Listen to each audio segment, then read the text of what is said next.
yes. Yes. Oh, yes. What's up, everybody? Welcome to a brand new episode of Granny's Peach Tea. This is episode 221 for those who are counting.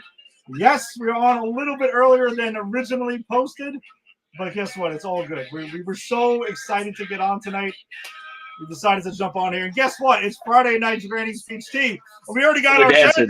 our dancing. Our chair dancing has already started.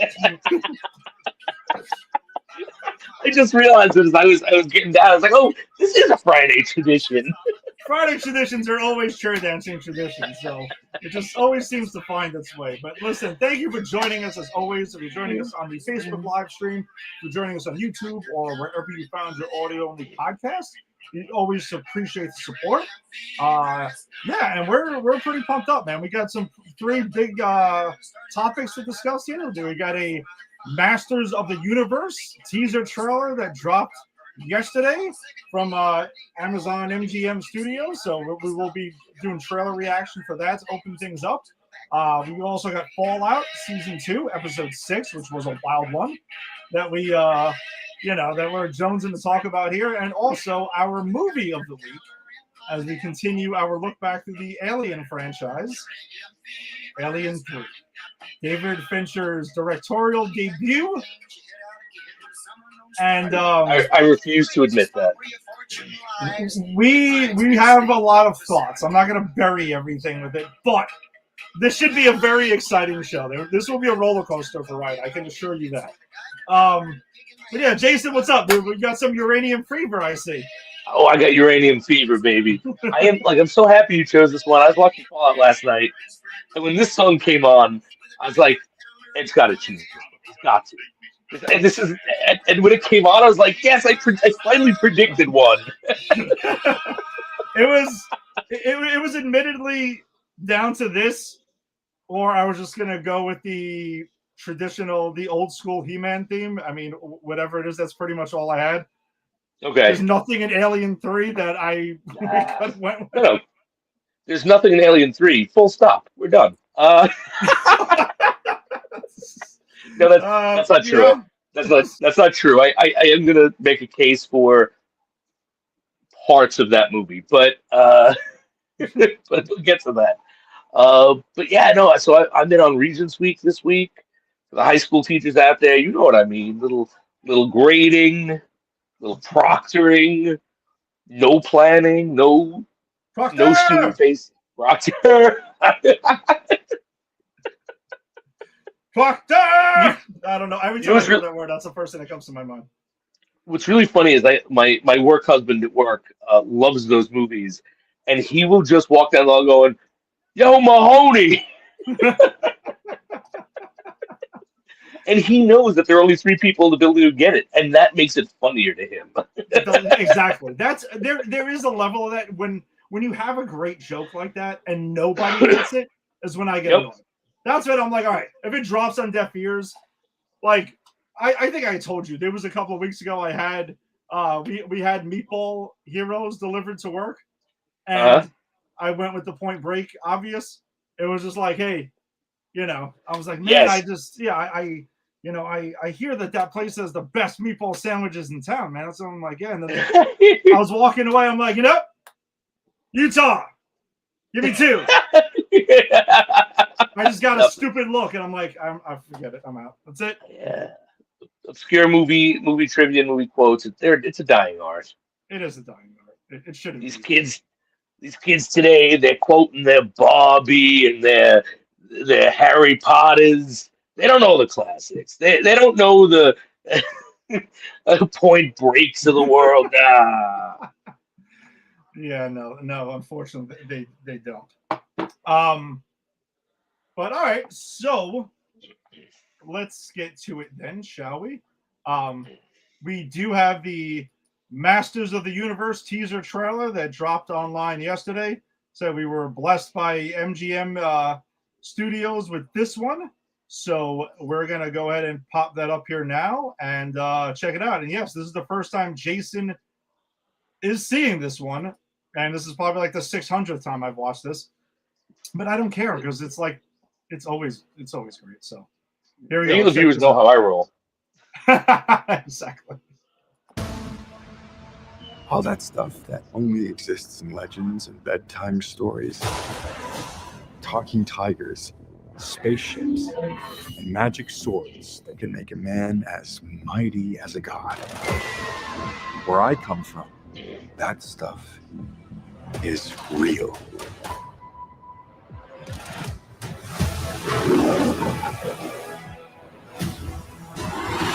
Why did you send me away? I wanted you to be safe. So I sent you to a place I knew that they'd never find you. There's This obsession with nerd stuff and sword things, it's not a good look for human resources.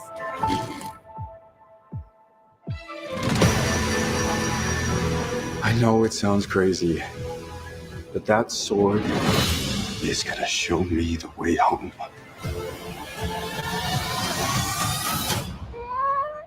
Sir, you can't do that. Don't worry, the sword's mine.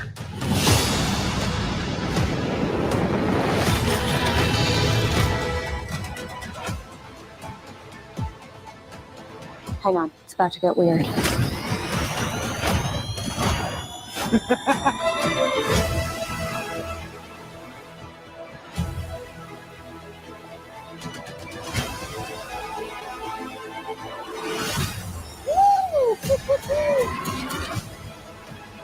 What am I supposed to do?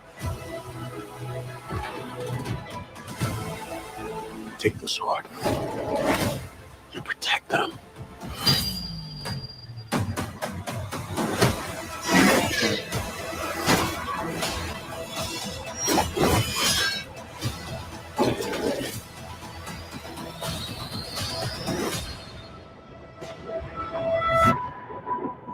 I have the power!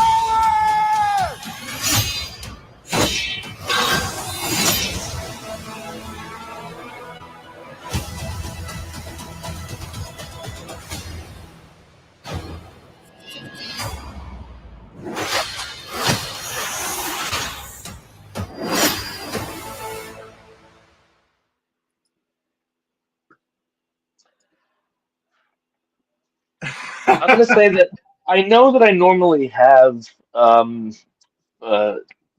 franchise fatigue. I know that I'm normally like, can we make new things and stop going back? This is different because this is what we were owed as kids when we got that Dolph Lundgren garbage. This looks so good that there's something about it that I'm like I don't know how I feel about it. I got to see what they do with it. I don't know how I feel about them having Adam in the real world and then bringing him in there. But everything else looks so good that I'm like, I don't care. I got to see this movie. That Castle Grayskull alone looks great. I saw Fisto Fistin. Dude, Jason, we're the same age. Anyone who's followed us knows we've done some Masters of the Universe on the show. Like we have both seasons of Kevin Smith's Revelations and Revolutions. We covered we both like that. The Dolph Lundgren movie. Like we did the Christmas special with She-Ra and everything like that. So we've done our fair share of Masters of the Universe, and we did our, look back at the toys and all of that. So I'm pretty sure you're going to echo this, like, because you kind of just said it in different words. My first thoughts after seeing this yesterday, I feel like I've been waiting for this movie for like over 40 years. 100%. 100%. Battle Cat is there. As I said, Fisto was fisted. I think I saw Beastman lurking around. They're clearly bringing out the cast of characters, and I know he wasn't shown, but I'll be really hella surprised if Orko isn't in this movie, and that's all I really want. I just want Orko. So, from what I understand, Orko is in the film. He wasn't shown in this, but he also his voice hasn't been, the casting hasn't been released yet. Yeah, because he's going to be CGI, so of course it'll be voice acting. So I mean, it'll be like a Rocket Raccoon thing. Yeah, and again, this movie comes out in June, so they could still have to record that and whatever and yada yada. Yeah. So who knows, right? Like this movie's still being worked on. Yeah, from everything there, this movie looks and feels like Masters of the Universe, the shit we grew up with, and I know it's been rebooted various times afterwards, and it's fine. I mean, there are other generations who have their Masters of the Universe. Yeah, but this is ours. No, this is ours, and the OG is the one that this one is clearly drawing from. Yeah. And look, that and I'm just saying it's okay if they want to do other takes after this. I'm okay with that. Yeah. But just know that we, the OG Masters of the Universe fans, have been owed this since childhood. Gwildor, as much as I love that actor, by the way, fantastic actor, but Gwildor is not Orko, my friends, nor will he ever be. No, the Gwildor, what was it, Blade, and whatever the fuck, I don't know, whatever. So to break everything down is, so yeah, number one, He-Man. Like, the whole thing with Prince Adam being sent to Earth, hidden on Earth, I'm going to be honest, I'm kind of cool with it. My guess is that's only going to be like the first 15 minutes of the movie. And that's what I'm hoping. Yeah, I don't think it's going to be a lot. Yeah, and if it's that, fine, I get it. You need to ground it in the reality to get seats and butts and seats of people who are younger than us. I get that. I just hope that it's not like a major conceit. I hope there isn't like, we've got to get Prince Adam, and it's Prince Adam bumbling through and becoming He-Man at the end. That's kind of what I'm afraid of. Yeah, I don't know with the Prince Adam stuff. I'll see what it is. My guess is I think most of the movie is going to be spent in Eternia. Is going to be my guess. I'm hoping. These stuff though, yeah. What's up? Maybe the fact that it's on Earth. Maybe I'm just bothered by it because that was one of the huge missteps in that the Dolph Lundgren one. Like, and we reviewed it. It's a fine. It's a B movie night. It's a bad movie night. It's canon. I'm not gonna say I'm never gonna watch it again. You have people over, have a couple of drinks. Hey, let's throw this stupid movie on and make fun of it. But like, it was not good at the time. It was. I would dare say it was traumatizing to a generation of He-Man fans to get that as our movie. Yeah, it sucked. It just we went over it. We beat the crap out of it. I have no intention of revisiting it again. I'm pretty sure I said that in our review. I know. Of it. Yeah, Langella.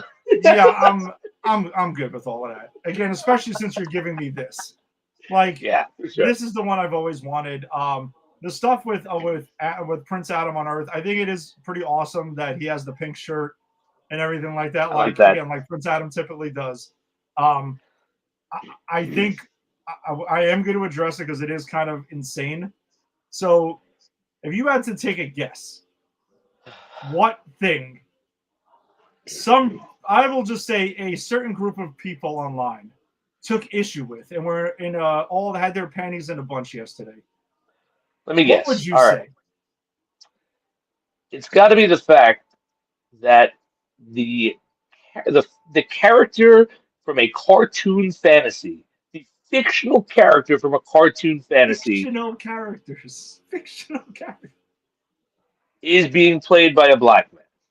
Did I hit it? Did I nail it? All right, so I am going to say this. I personally did not see any of it. Okay.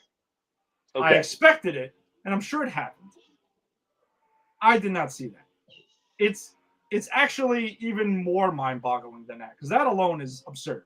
Oh, okay. I mean, yeah, that's stupid, but that's also old news. But all right, I didn't clock anything else. What? Okay. This isn't a bait. I have no idea what's coming. There is a quick shot when they show Adam at work at his desk, and they show his nameplate that says Adam Glenn, and below it, it says he, him. That is what upset, apparently, a bunch of people from a certain group. That's what got them upset. And we're already trying to scream and cry that this movie is, air quotes, woke. Okay. Let's address this head on. Number one. That's the stupidest thing I've ever heard. It's extremely stupid, but guess what? But let's just clear it out, because I don't want to spend a lot of time on this, because it is extremely stupid. But guess what? For those people, the joke went over your head. His name is He-Man. What in itself is a fucking pronoun. They were making a joke. They were making light of the whole thing. Yeah, they were using it as a joke. This is supposedly what you want, I think. No, but see, you're expecting them to think. You're thinking. That's the. Stop thinking, Ed. Stop thinking. It was a clever joke, and again, it was saying, "Hey, Adam is He-Man." Yeah, you know, because He-Man, the main character that you pretty much came to see. him is a pronoun for man. Yes. So it was his making name a is joke. Male pronoun man. So this is male pronoun, male pronoun. Pronouns, by the way, not woken of themselves. They're just parts of speech. We've been using them. We have all been using them all our lives. Yes. Just throwing that out there. Now again, it's an English thing. It was a joke that was made around it, and that upset you. So now you don't want them joking about it? It's outrage culture. It's outrage culture. Yes. And I think both sides do it, but I think one side does it in such a way that you have to go, oh my God, we're doomed as a species. Yeah, it was pretty mind-boggling because I got the joke pretty quickly and was laughing, and I'm like, oh, wait a second, there's that. So I can't believe I didn't even upset clock that jokes. I thought it's a very clever joke. It's very clever. Yeah, it's very clever. I just didn't even see it. Like that was some like where people that kind of strikes me as were people looking for reasons? Were people looking, okay, what can I be outraged about? Yes. There are people who often do that. They kind of they want to be upset, so they look for something to get upset about. Because I'm sorry, if you are of a certain age, especially in our wheelhouse, and our buddy Tim, yes, Tim, we did get that line in it also. We did. I have the power, which by the way, I'm gonna need that. I almost gonna need that in this movie. I'm gonna need the action to stop, and I'm gonna need the whole thing to happen. They show it. I want that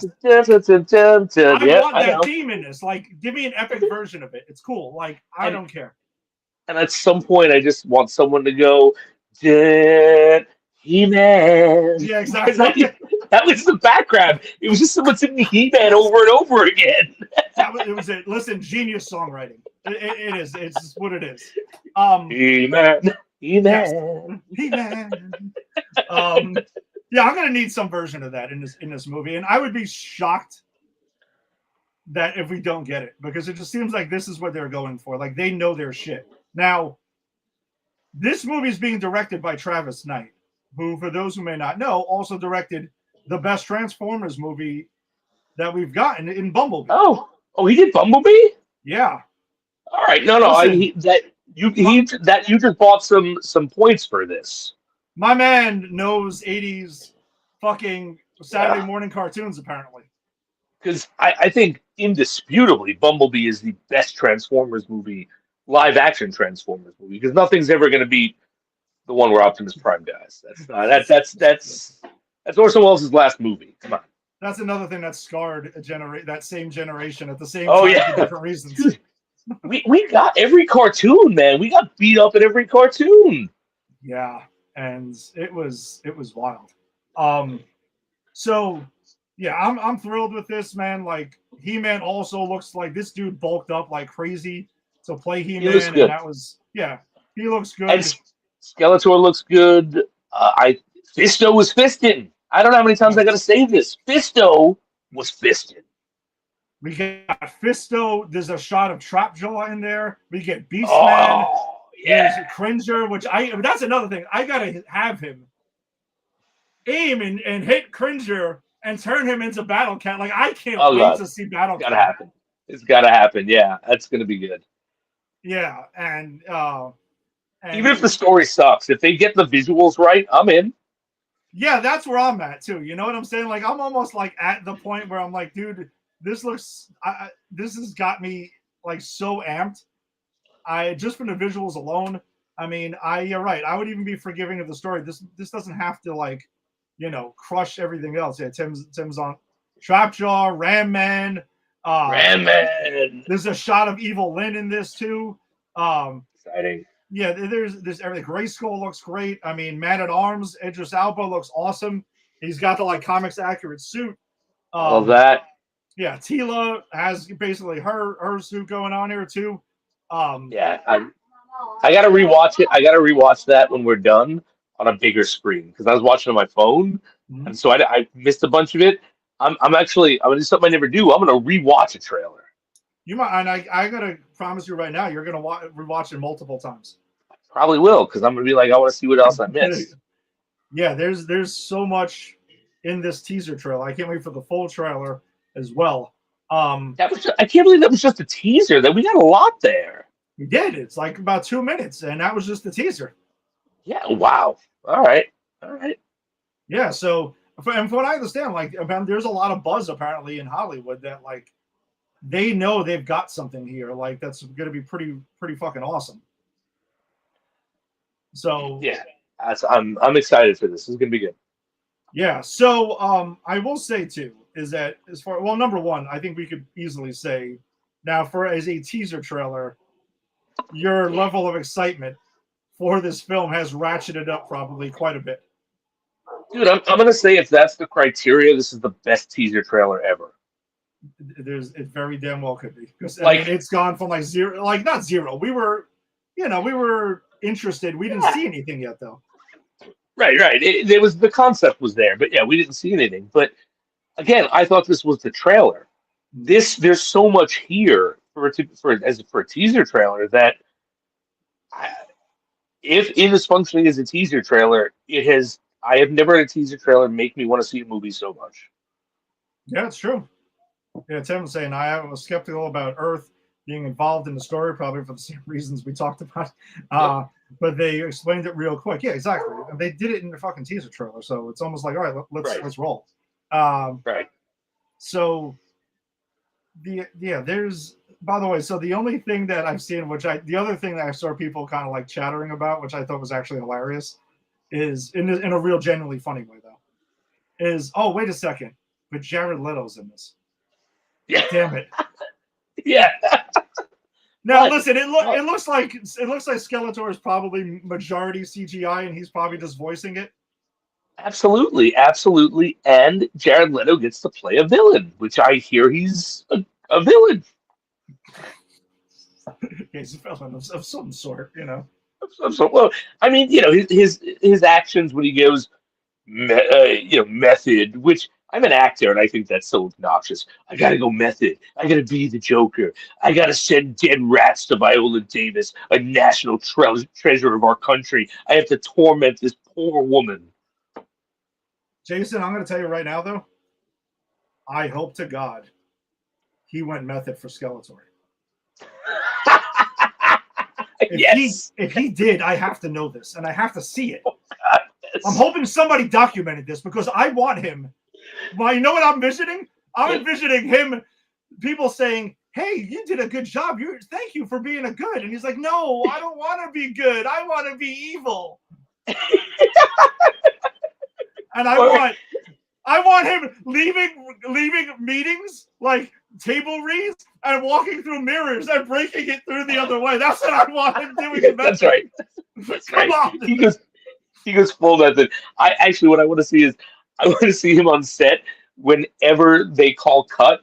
He'll just give a Skeletorism out there, like the memes, and then just like until next time, and he just runs away. How awesome would that be when he leaves the set every time he does that? I'll get you next time, Travis Knight. And then then there was that one day it was weird where Jared Leto showed up and he was just acting as Frank Langella. That was a weird part of the method. No, I know. I'm envisioning him all acting like a cartoon. He has to be cartoon No. the whole time. No, that's that. My vision is that he literally embodies every version of Skeletor at some point. Oh, that would be great. There's around the holidays he came in and he's like, Okay, Travis Scott, let's save Christmas. Exactly. Like, come on, this would be the best thing ever. It would be. Oh man, I want that documentary. Oh, that would be great. Even if they had like a behind the scenes or like an extras thing of somebody doing this and filming that. Maybe he does that as a side gag. That would be Right. hilarious. That'd be great. That'd be really funny. Is Oh, he our age or is he our age or is he younger? who, Travis Knight Jared or Jared Leto. oh, Jared Leto? Let me take a look.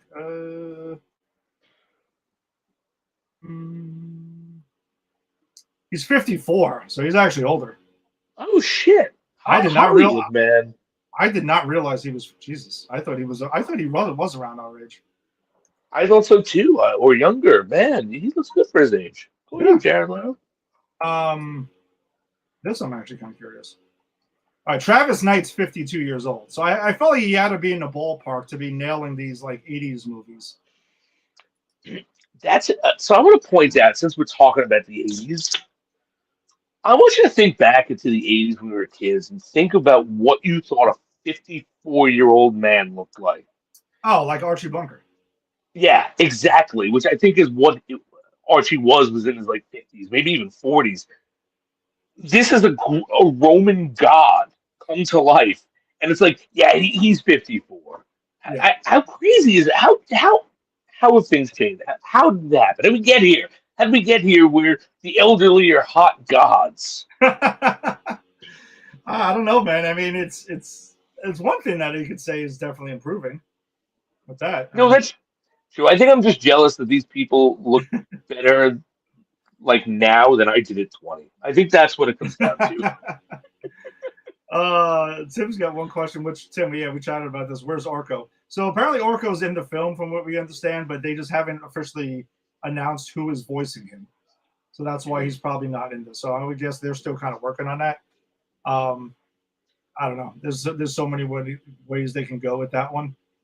I don't know. That's going to be an interesting voice thing because I'm not even. Yeah. I'm sure. I'm just happy he's there. I'm Yeah. just happy he's there. Like even if it's rough CGI or whatever, I'm gonna be honest. Like even if it looks like MODOK, which we talked about, there was some rough CGI at first, right? Yeah. I'm gonna be like, I don't see a problem. There's Orko's there. Shut up, everyone, shut up. Because that is how badly I want to see a live action Orko. It doesn't even have to be good. So I'm going to call this right now, so early on in the process. All right, two things I want to predict about this. Number one, the post-credit scene or mid-credit scene will definitely be setting up She-Ra. Oh, for sure. Okay. Because they're going for the universe, and this is actually a property you can do that. Yeah, they can go completely all in on this, and I'm here for it. Like, listen, this does well. You want to set out that breadcrumbs to set up She-Ra and bring her in for the sequel and the Horde. I'm all here for it. I love Hordak. I love the Horde. I think they're such interesting characters. Or better yet, that's going to be the post-credit scene. The mid-credit scene will be a PSA. Oh, like today we learned like Yes. what? Oh God, yes. Right? Oh, I hope that's the case. I hope that's the case where they do a little throwback, like a cheesy little summation. That would be awesome. And again, I'm just basing this on like my wish list, and being that Travis Knight seems to have nailed my wish list because he gave us in the beginning of Bumblebee. Remember that fucking live action on Cybertron, especially. Dude, that was everything I wanted. We wanted Michael Bay to do for 5 movies, and he banged it out in fucking 5 minutes. Yeah, that's true. No, that's very true. That's very true. He's got his finger on the pulse of the genre he's working in, and it like when you're doing nostalgia like this deep, because it's a deep cut, He-Man. Like not for people our age, Yeah. but like there are people who only know, if they know He-Man at all, they know the updated stuff, right? So it's a kind of a deep cut. But he has his finger on that pulse, and that's the important part of the genre, I think. Yeah. That's what I would say. I have a lot of confidence in him. And guess what? If he nails this, by the way, also, if this crushes it, which I think I'm not predicting $1 billion and stuff, but who the fuck knows, dude? Minecraft made $1 bazillion. I don't know. I forgot what the top Yeah, box office was, but who knows? and I'm gonna say, let me a reminder. It took my son to see that movie 3 times, so I was part of that problem. Yeah, no, but I had no idea that was going to become a thing. So Oh, it was huge. Yeah, it's and huge. listen, Masters of the Universe is somewhat of a niche window, right? Like we'll fully admit that as much as we love it. So I'm curious to see how it plays. Hopefully it does really well. And I can assure you, right after that, we will be getting some sort of announcement that there will be a live action Thundercats movie as well. Oh, and that honestly, And it better be Travis Yes. Knight directing that also. it has to be. And I was gonna bring that up if you didn't. Like, this needs to succeed, not just because I want to see it succeed, because I want my Thundercats movie. I was promised a Thundercats movie. I'm owed a Thundercats movie. Oh man. What's the matter, bud? Yeah, we Okay. need all of it. And yeah, Tim, I know you've been asking for this, and I'm with you on this. He wants Oh man, I'm Masters okay go. with that. I think Well, once I get my Thundercat, my He-Man, my real He-Man movie, and my Thundercats movie, I'm good. Have at it. I won't ask for anything else.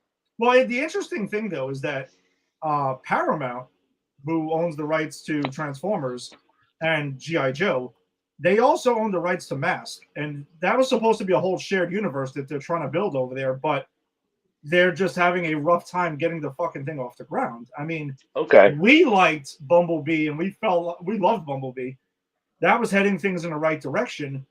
But in Transformers Rise of the Beast, I enjoyed the hell out of it. I really enjoyed it. Yeah. I thought it was fun, but I thought it lacked the cleverness and the intelligence of Bumblebee. Like there was an all spark it was missing. Wow. There it is. There it is. But apparently just box office wise, it didn't crush it. Like, I'm not saying it was like the next coming, but Rise of the Beast, I was down with. I liked it. That was setting up the G.I. Joe Transformers crossover. But you didn't get G.I. Joe off the ground because that Snake Eyes movie fell on its face. So they're having a rough time. So Mask, unfortunately, I don't know if that's down the case. By the way, I also, a couple of weeks ago, I ended up going down a rabbit hole with some of these 80s cartoons and everything like that. And there's like a series of YouTube videos and whatnot that explain it. And I found out that a lot of these franchises didn't last as long as I thought they did. Like Mask got canceled like 10 episodes into season 2. Oh, get out of here. Because you were into Mask also and stuff like that? I remember it, but I wasn't like Okay. it wasn't in my core. I'm just surprised. No. Yeah.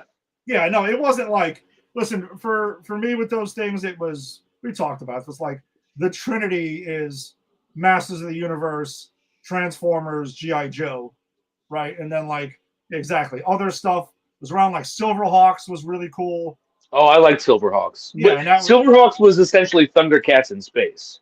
Exactly, and it was made by the same exact people and everything like that. Like it was pretty obvious that was what they were doing. Of course. And that's fine. It was really cool though. And again, these things were basically made to sell toys. But with Mask, apparently they made the 60-something episode season 1, and then in season 2 they went from so in season 1 they were like Cobra, elite operatives, terrorist organization, very much set up kind of like G.I. Joe. Mm-hmm. Right, and there was always some like connection between the two, and then they inexplicably in season 2 shifted everything to race cars. What? I don't remember any of this, and it lasted 10 episodes and it was over. I need a documentary on that. No, there is them. I'm telling you, I will send you links on YouTube. Please, All I these need to things see have, this. like stories. It's pretty wild. That's crazy. Yeah. Although I will say this now, I take it back. I'll be satisfied once I get my Silverhawks movie because I low-key love those action figures and that show. They were so awesome. Dude, listen, those things just crushed it. But my guess is, again, I'm calling it now. This is successful. within 2 weeks, we're going to get an announcement. Whoever the hell owns the rights to Thundercats, Yep. that's it. In production, it probably won't be Travis Knight because he'll hopefully be working on his sequel to Masters of the Universe. But somebody. Somebody good. Don't. Oh, Quentin Tarantino's son. No. Oh my lord. Dude, fine. Sam Jackson is Panthro. That's so insane. I need it. Uma Thurman is Chitara. Yeah. Oh yeah. Forget it. That would be. Oh man. Bro. Brad Pitt is Tigra. Come on. I'm sold. This sells itself. Oh man. So I don't know. John Cena, Lino. Maybe John. Yeah, I like that. John Cena's Lino. I like that. Yeah, I don't know. I mean, I'm super jacked up about this thing.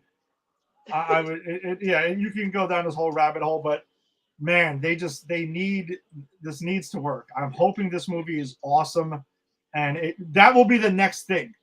It will be the next thing. Like, comic book movies blew up and everything. Yeah. 80s Saturday morning 80s cartoons will become the next thing. Oh my God! And then. All right, so we'll get to core good ones, but when we get to the dregs, what are we going to be looking at? Like Pound Puppies or I'm going to say this. I'm going to fucking say this. And I'm going to say, because they've gotten disrespected for so long, people need to stop shitting on the GoBots. Fuck this. There's been too much of this, man. I remember liking him as a kid, man. I didn't watch the GoBots, but I wasn't a huge Transformers guy either. So okay, yeah, it was. Listen, I wasn't. They were not on the level of Transformers at all. They were They were smaller toys. They were simpler transforming. I do remember going to the movies to see their movie though. I went to the theater. There was GoBots Battle of the Rock Lords. I remember checking that out and being hyped up about it. Now, as an adult looking back on it, I'm like. So wait, they all just transform into rocks? What the fuck? What is this? But I don't know. I think they had some cool shit. Listen, James Gunn takes a shot at them in the Guardians Holiday Special.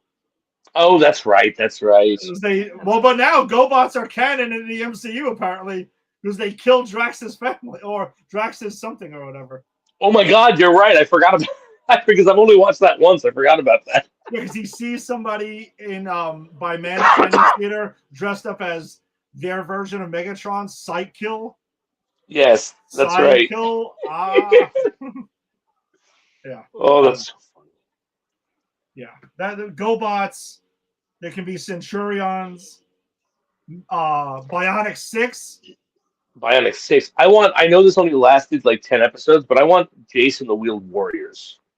Oh wow! I don't know if you remember. Did you remember that? Yes, I do. Yeah, that's a deep cut. That is a deep cut. I loved all 10 of those episodes when I was a kid. Yeah, there's a lot to dig into here, but I would imagine guaranteed Thundercats right after. That's the next logical step. That's the next step. Because they've maintained popularity also. Like you see people sometimes with like Thundercat shirts and stuff like that. Yeah, so, and they've also reinvented themselves a couple times. Yep. So they've it again, we know a certain version of it. Other people know a different version. So it has appeal. Exactly. So I don't know. That would be pretty sick. But yeah, super excited for this Masters of the Universe movie. Can't wait to see more.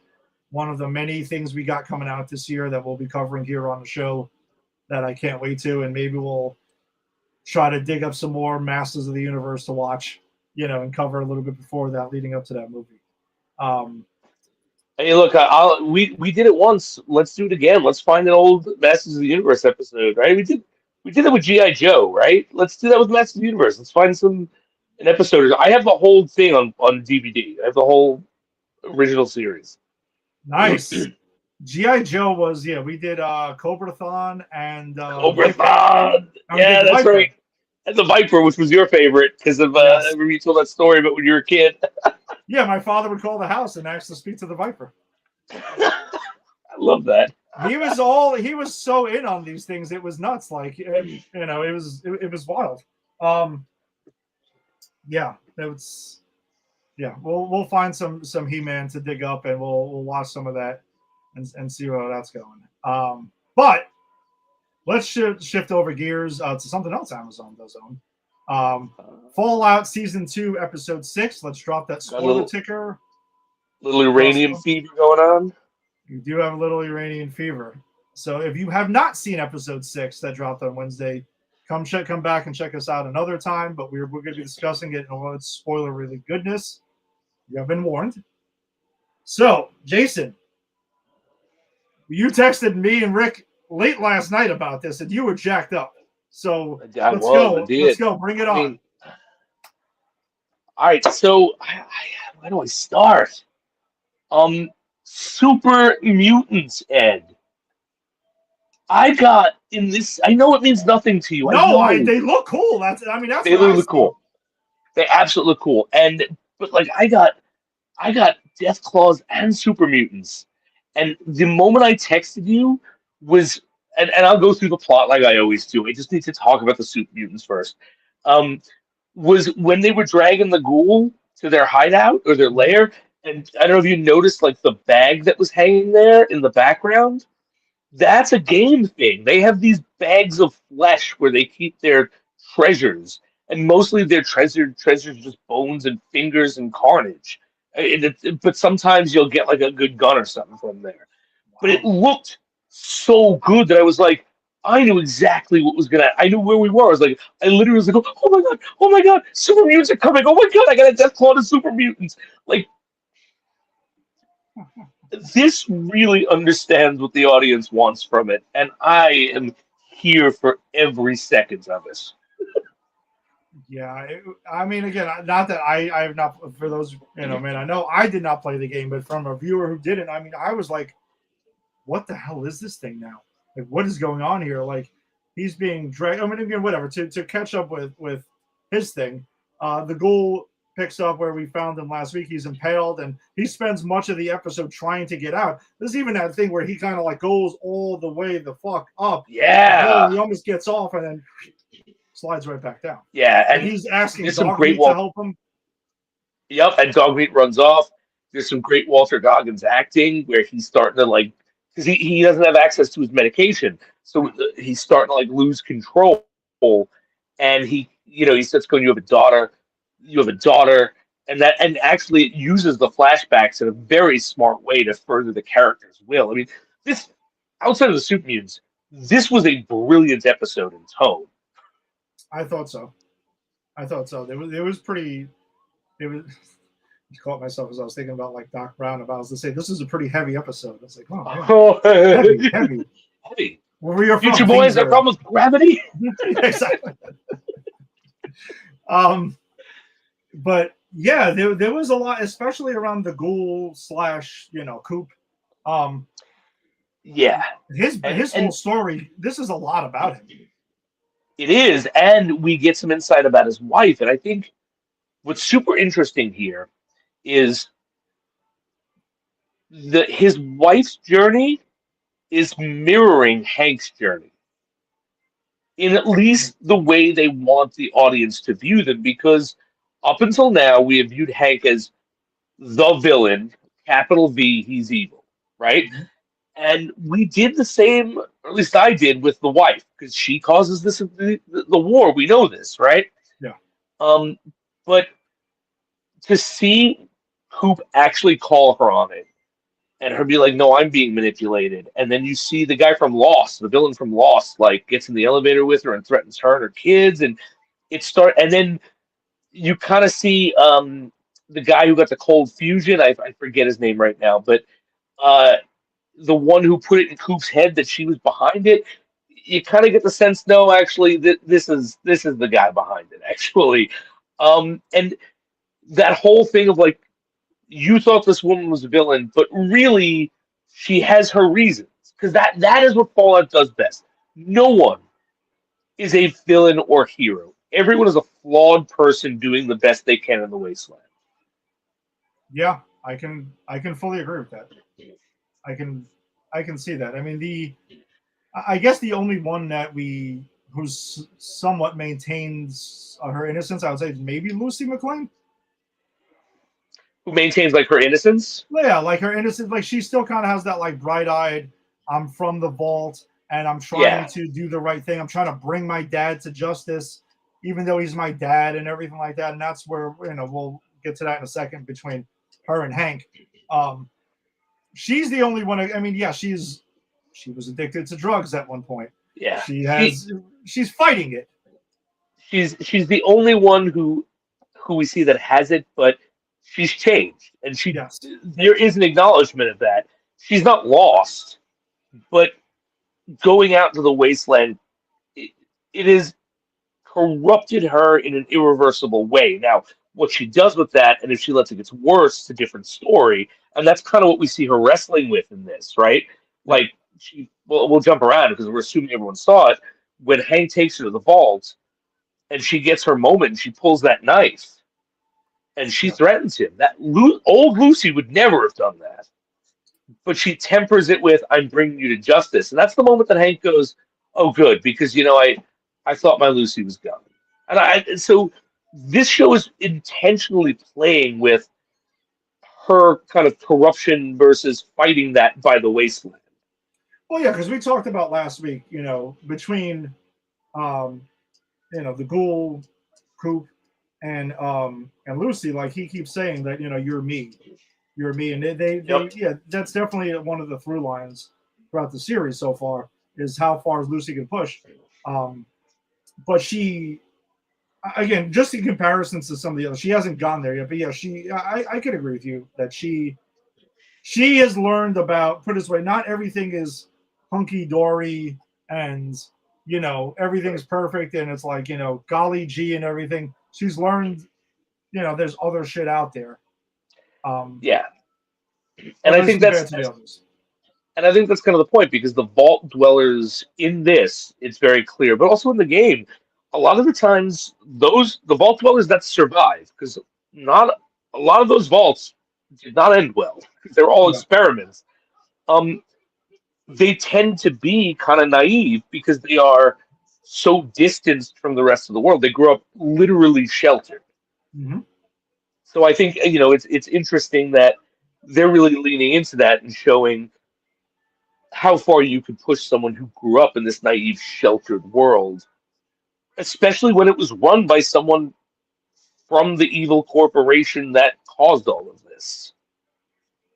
Yeah, because we do see too, like I think it was in this episode in the beginning, like Barb is in a meeting where they're talking about the experiments they're going to launch in each different vault, and one of them's going to run out of water, and one of them's going to do this, and obviously that looks like it's Vault 33. That's the one that's running out of water now, and then she's overseer is looking for help, and then basically Vault 30 is it Vault 32 is the one that's telling them basically to fuck off.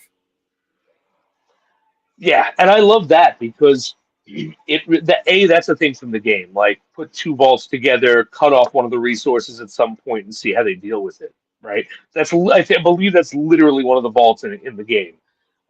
So I think that's awesome, and I think it's also really cool the way it explores again the I would say not just the naivete but the entitlement of the vault dwellers, because I don't know how you read this, but I didn't read the overseer, the older woman from Deadpool. I didn't read her as the being wrong or the villain in breaking up the incest group, because her whole thing is you put in for this stuff before we had a resource deficit. Now we do.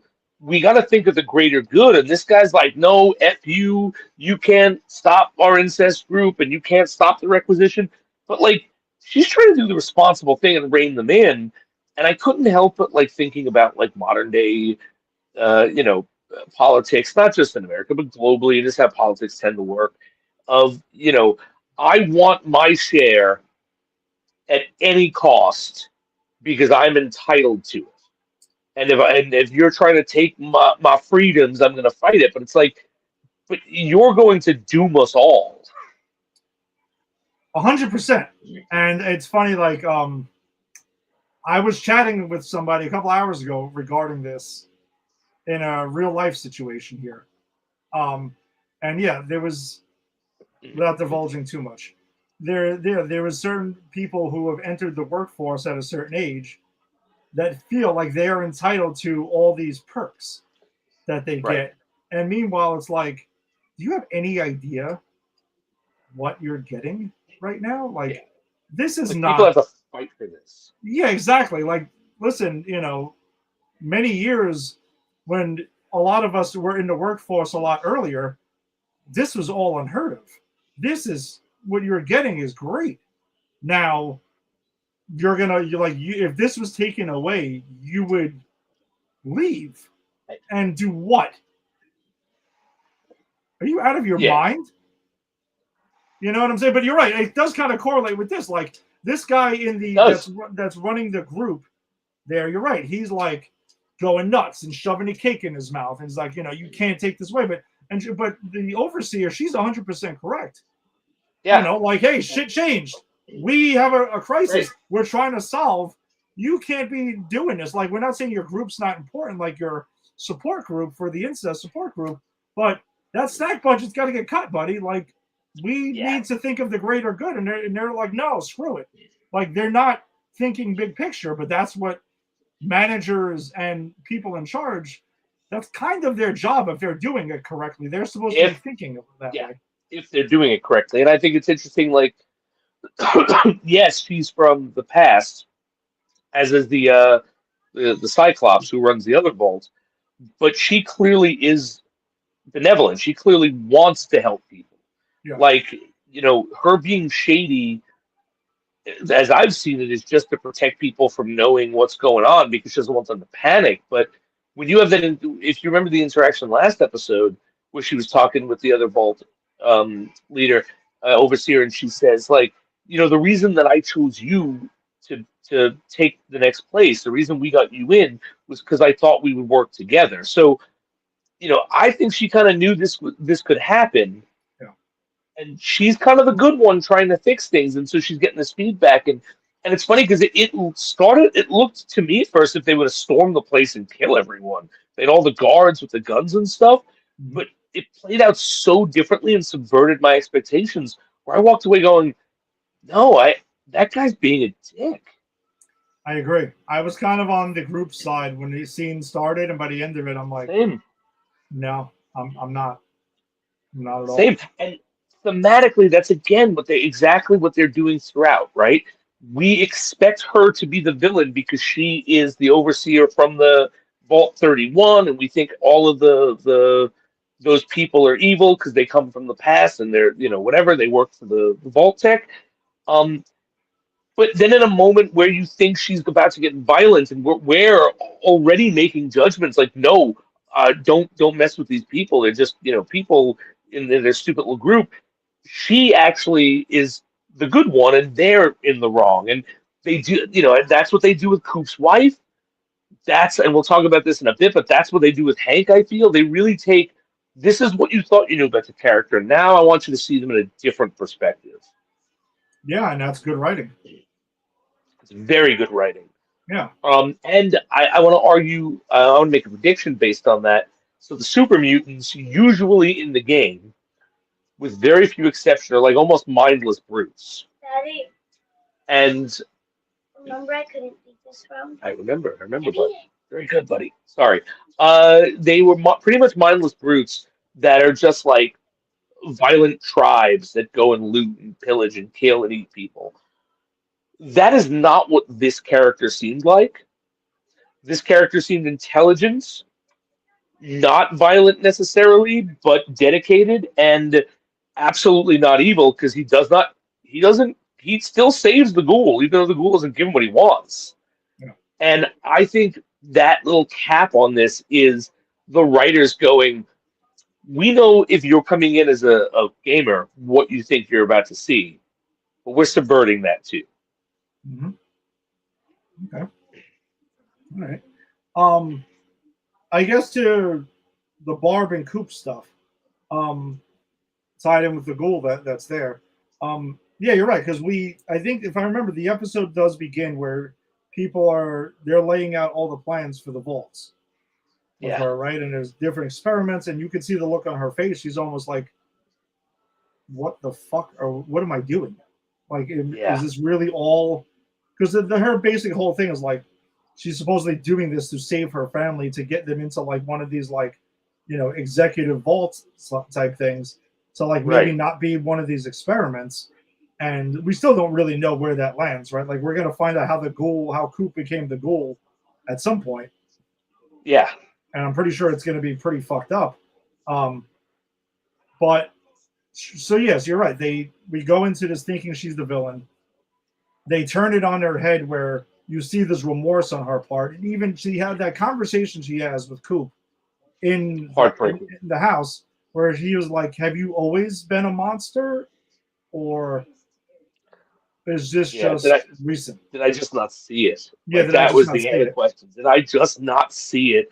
Yeah. Oh, that was so good.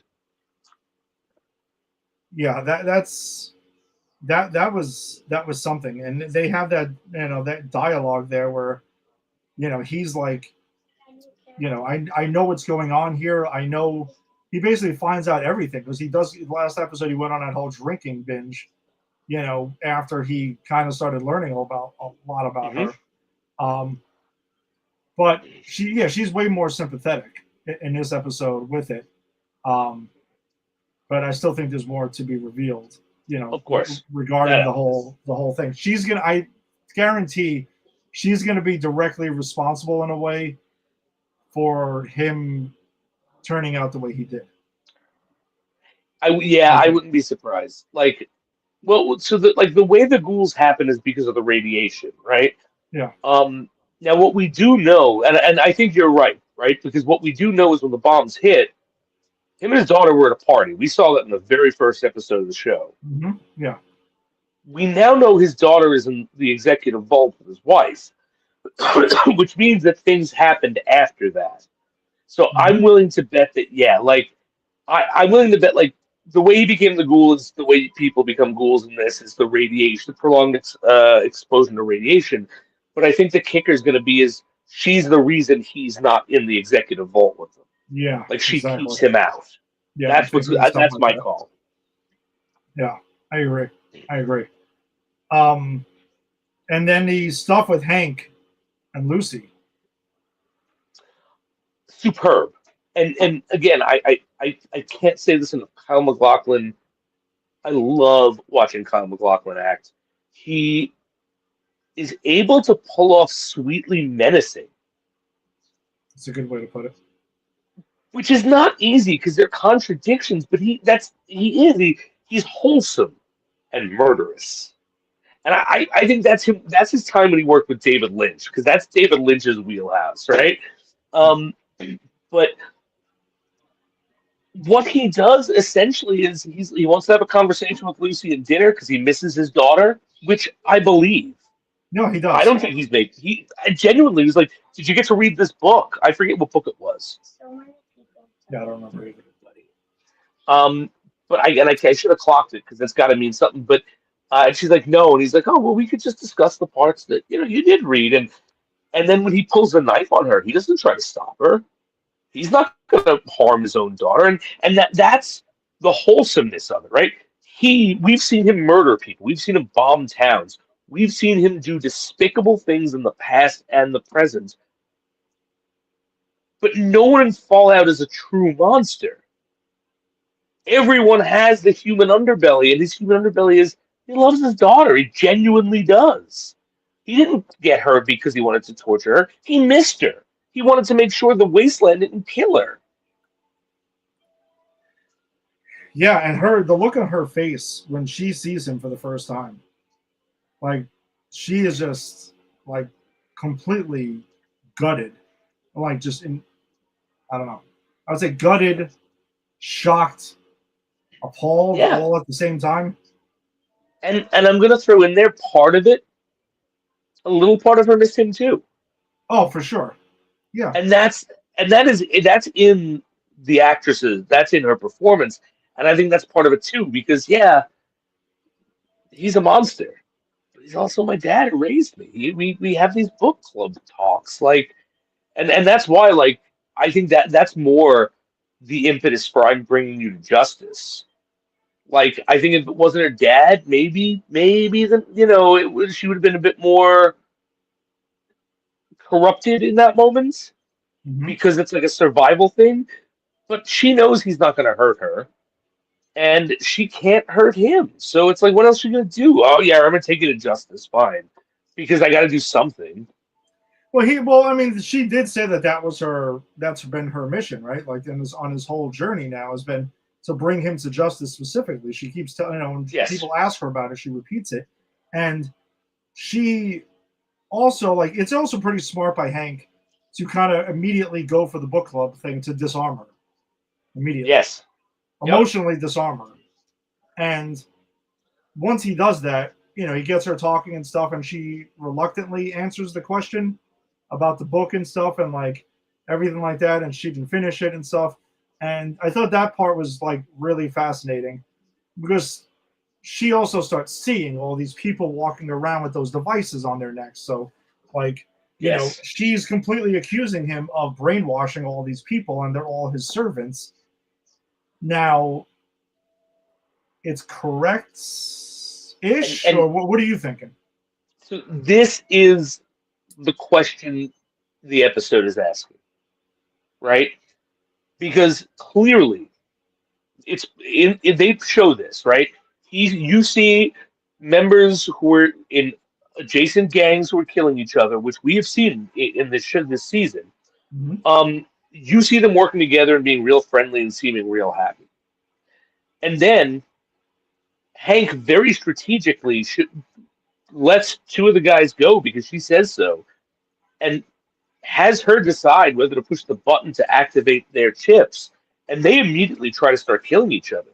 Mhm. And so this episode is asking, is it better to have free will but be miserable and violent and kill each other, or to be enslaved and be happy and have peace?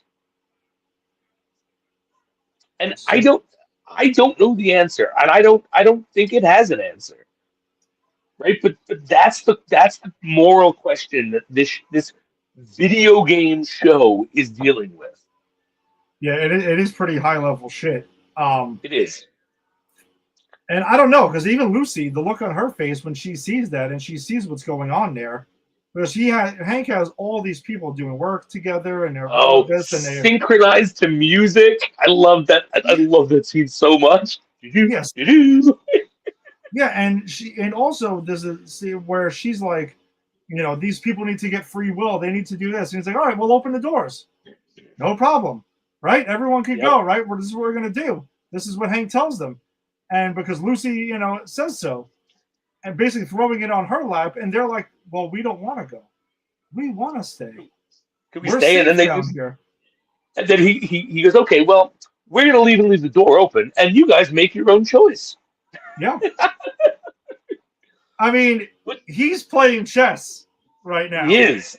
And also, just on this issue, because clearly blowing up the Commonwealth was wrong. Like, not the Commonwealth, that's Fallout 4. Blowing up the city that he blew up was wrong. Yeah. But in this instance, like, he's got a point. Like, and especially if you remember, the first guy he turned, he asked him. He got his permission for this. So it makes me wonder how many of them took that choice. Like, you know what? Yes, I will let you control me. I will let you put this chip in me. Just feed me and give me shelter and keep me safe. I would imagine we're going to find that answer out next episode. I think so. Yeah, we're going to find out a little bit more about that choice. And it's this show, man. It's brilliant. It really is. Yeah, it works on so many levels, so many cylinders. And as we said, like, you watched the Super Mutant scene, and you went, that looks awesome. I watched it and I went, the implications. And it doesn't matter the view you're watching it from. It works on both player of the game and someone who's never even seen a still of the game. It still works. Well, that's what I've always said. Like, we've said that a bunch of times with this stuff, Yes. right? Like, the stuff that we cover here is usually video game adaptations, comic book adaptations for the most part. Yeah. You know, our movie currently thing, not so much. This is original IP stuff, but you shouldn't have to know the source material to enjoy Agreed. the adaptation. That's the right way to do it. Now, if you want to know more or another version, feel free to explore more. Like a lot of times, like I mentioned, my wife enjoys a lot of this stuff too. She's never played any of these video games. She read her first comic book a year ago or That's earlier awesome. this I year. love that. And she loves the DC and Marvel stuff and all that. She's like, listen, let's go, let's do it. And it's not just because, oh, my husband likes it. She genuinely is into this shit. And, you know, her stuff is Harry Potter. I don't read those books. I don't read Game of Thrones, but I watch that stuff and I'm enjoying the hell out of that. So that's good adaptations. And this is Agreed. Agreed. As we always say, don't give me homework, give me a good story. And this Exactly. this is that. And And I'll tell I you have something. the choice. Give me the choice to do the homework. Exactly. And I was gonna say, like, I kind of wish that there was some way I could Eternal Sunshine of the Spotless Mind both the show and the game from my brain. Watch the show for the first time. Love it, because I will. Mhm. And then play the game and get into the game for the first time again, and then go back and watch it again. Because I would get so much more out of it. Like, it would literally be like watching something completely new with all the lore information. And I kind of wish I could experience both. I do wish that sometimes with like comic book stuff. If I just watched this and I didn't know jack shit about the source material. Right. Just how would it Just out play? of How would curiosity. this look? So it is. By the way, speaking of which, too, like completely before we jump to the next thing is, there's the new Game of Thrones series started on Sunday. Oh no! Is this House of the Dragon or is it something else? No, it's a night of the Seven Kingdoms. Okay. It's a very different type of Game of Thrones thing. It's a much lighter heart. It's like an underdog story. Okay. There's no dragons or nothing like that. It's pretty unique. I think I'm going to do what I normally do, is wait until it drops fully and then see what people say and decide. Because I tried the House of the Dragons, and I love the actor in it, the guy from Doctor Who, Matt Smith. But it just didn't grab me. Because I think it was so different than Game of Thrones, and I just finished Game of Thrones, so I think maybe I need some distance, let those shows build up, and then I'll do what I did with Game of Thrones and just binge it. Okay. All right. Fair enough. All right. So anything else on Fallout before we move on to our feature film of the week? Yeah, I think that's it. I mean, we had a little with Maxim, but not a lot. So we just see him kind of go off with that ghoul that he helped. Like, there's not really much there, but they set up for the next time. And again, I like that character. I hope they give him a bit more to do, because he's been kind of doing a little bit. But whatever. I trust the show completely. But outside of that, I think we covered all the important stuff. Yeah, we only got. I'm pretty sure this is 8 episodes. So, I mean, there's only 2 left for the season. So, got some stuff to. But they could do a lot. They can do a lot, too, though. Oh, for sure. All right. So on that note, then let's shift gears then to our movie of the week. So again, those who have been keeping up with us, said we've been going through the Alien film franchise. We did Predator. Now we're into Alien. We're going through by theatrical release order, and that brings us to 1995's Alien 3, which was the directorial debut for David Fincher here. Kind of wild to again know that and just throw that out there, being where his career would go after this. And I'm going to say this: none of this is Fincher's fault. I think he was set up for failure by the studio. I know there was a lot of studio interference. I know he very publicly said this was not the movie he wanted to make. And I'm sorry, but David Fincher has made two of the greatest films of all time, and he does so shortly after this. Very Seven and shortly. Fight Club. Yeah, very And shortly after this. he proves very shortly after this he can direct a movie if he's trusted. So clearly, this was not his movie. So I absolve him of any possible recrimination, and none of my anger that might come out against this movie is directed at him because it's not his fault.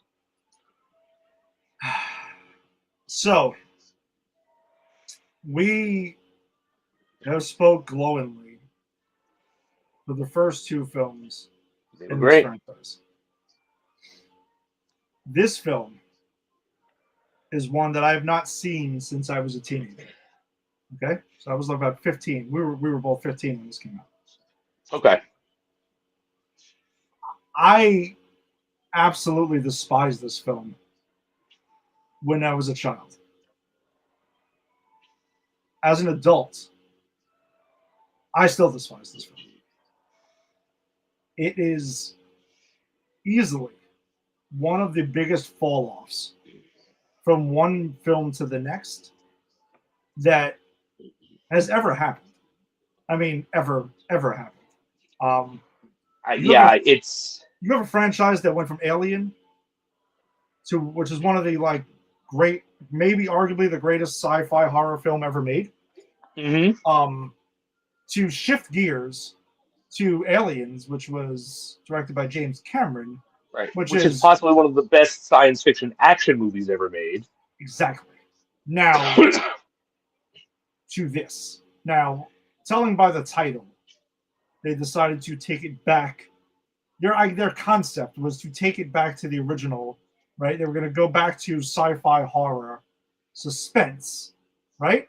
Yeah. I'm saying, just starting by. No, you're right. You're right. That was definitely the intent. That's the intent. Just talking on concept right now. Okay, let's start there. That's what they were shooting for. And they go back to an alien, singular, right? Group of people isolated by the original, by with one xenomorph in an isolated place. And also, I just want to read to you, because we talked about marketing earlier, right? Mm-hmm. Just want to read to you a list of the taglines for this film. Oh God. Okay. Okay, and let's just see if any of these held true once the film was seen. All right. I like this. In 1979, we discovered in space, no one can hear you scream. By the way, I got the year wrong. It was 1992. Okay, fair enough. In 1992, we will discover on Earth, everyone can hear you scream. Which, no, that of course didn't happen, but it does speak to the fact that this movie originally was supposed to be Alien on Earth. Exactly. Yep. Exactly. And essentially, which we only got recently in Alien, the awesome Alien show Earth. we watched. All right, I'm going. Yeah, it's got these aliens. Takes place on Earth. What is it called again? I get it. It's an Alf on a planet. No, but yeah, I mean, we finally got that with Alien Earth, but they wanted to do that since this. And imagine going, we're taking the aliens to Earth to, taken to a prison colony with a bunch of forgettable bags of flesh and Charles S. Dutton, who Yes. I actually do like him in this movie. He is excellent in this movie. I will give him that. Yeah. In 1979, it came from within. In 1986, it was gone forever. In 1992, our worst fears have come true. It's back. Now, I can say that in 1992, my worst fears did come true. Just not in a way that they intended. Nicely done. Nicely done. I mean, good Lord. Yeah, this this is painful to watch because it should have been good. It could have been good. There are elements here, like David Fincher, excellent director. They got Sigourney Weaver back. Charles S. Dutton, I know he had legal troubles or whatever. I'm not sure about that. I think he's an excellent actor. I actually used to love that show Rock he was on Yeah, as a I'm pretty kid. sure that was around this time. I'm pretty sure it was. That was like the Charles S. Dutton-a-sons. Yeah. You know, that I don't love the idea of it. I don't love the execution of the idea of it being in a prison or a penal colony. Mhm. I think the idea itself could have worked. But that's the thing. Like there's stuff here that this could have been some. Oh, and don't forget, yeah, we killed Bishop, but not because we couldn't get Lance Henriksen back. Because no, we get Lance Henriksen back. We kill Bishop just to piss you off. Oh, I didn't even Like- get to that. I didn't even get to that yet because we well- definitely need to go through this film because there is Look, sweet Jesus, No, the decisions for that are sure. made. Terrible. But what I'm saying is, like, so you also could get Lance Henriksen. You've got material to work with here. What happened? You also introduce something that I think is interesting and only falls flat because they do nothing with it. But the idea that the xenomorphs are different depending on the species they're birthed from, Mhm. that should have been the major focus of this. And nope. And it was a throwaway nothing. Which, by the way, we'll get to this a little later because me and you watched two different versions of this film again. Oh, we did. Yes, that's right. That's right. That changes based on the version you've seen. Oh, okay. Okay, that part right there. We'll get back to that in a second. Okay. That changes because in both versions it's drastically different. There are two totally different animals that birth the xenomorph. That's interesting. Okay, I did not know that because I don't think I've seen the special edition of this. Yeah. Whatever. Again, we'll hold on to the comparison in a second. How about this one? 3 times the suspense, 3 times the danger, 3 times the terror. What? Exactly. There aren't 3 aliens in this movie. And even if there were, that's not 3 times the million aliens we saw in Aliens. No, it makes no sense. It's time. This time, it's hiding in the most terrifying place of all. That's it. That's exactly. What, Ripley's uterus? Many could be I, petrified of what- Ripley's uterus. I mean, we should be. But what is that? What does that even mean? Where is it hiding? In this penal colony? Inside? I don't know. That's what I took from it. I don't know. But it's always inside. I don't know. It's dumb. It's dumb. It's dumb. Everything about this was dumb. So that's my point, Jason. I wanted to go through the taglines because even from right after the concept was created for this movie, then this movie was basically went to shit in so many ways. Now, also, right after concept, you have to begin this film. And when you choose to begin this film, where, again, also, by the way, me and you both saw 2 very different versions of the beginning of this film. Oh, okay. All right. So by everything I've heard, supposedly, most Alien fans feel that the special edition is the superior version of this film. Okay. I mean, Now it's another 2 hour and 40 minutes. But I can tell you this 2 hours and 40 minutes versus the Aliens 2 hours and 40 minutes felt drastically different. yeah, I can imagine. I mean, one was what you were like, yeah, this is good, and the other like, oh God, I gotta take a walk. Well, me and you both took a break We both. during our viewings of this film. We absolutely, and when we get to it, I'll tell you the exact moment I knew I needed a break, and it was because of the disgusting way they handled Ripley's character. But we'll get to it. Oh, I'm curious. Whoa, we might have taken a break around the same time.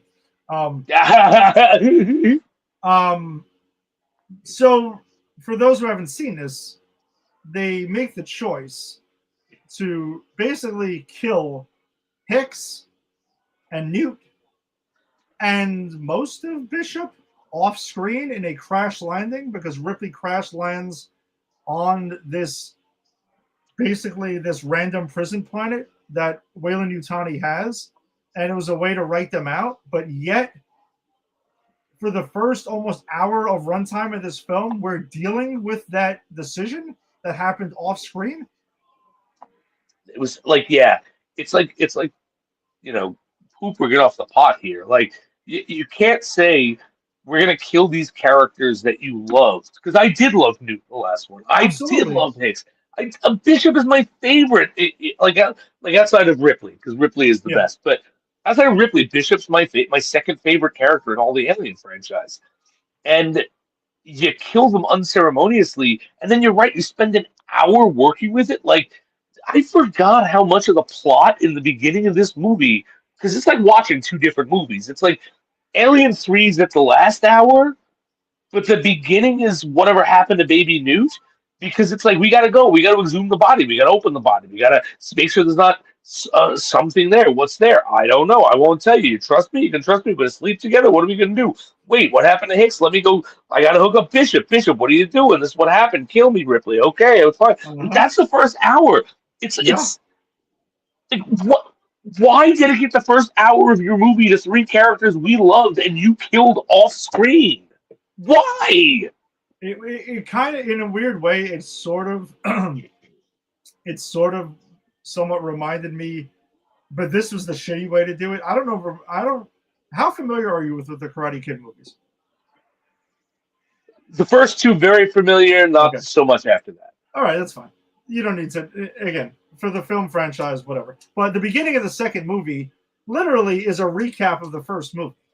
Oh, I remember that. Yeah, I remember that. I mean, they're showing you the first movie. They're basically saying, you didn't see the first movie, so we're going to catch you up. This movie does it in a really stupid manner, almost, right? To an extent. And you're dealing with the ramifications of off-screen deaths. So on one hand, yes, you're acknowledging that these characters meant so much to Ripley for what happened in a superior film that isn't here now. And you're just kind of like dragging this the fuck out. Like you mentioned, there's a lot of like decisions that are made here where she's basically, for the first hour of the film, she is talking to their basically on-site doctor, who is played by Charles Dance, whose character's name is Clemens. Ooh, I like the actor. That was like half a character. Yeah, he's way better than this. There's a film me and you love that he's fucking awesome in, called Last Action Hero. Oh yeah, baby, which we are going to cover at some point. I might request it as my birthday episode, which comes in April. You don't have to twist my fucking arm, but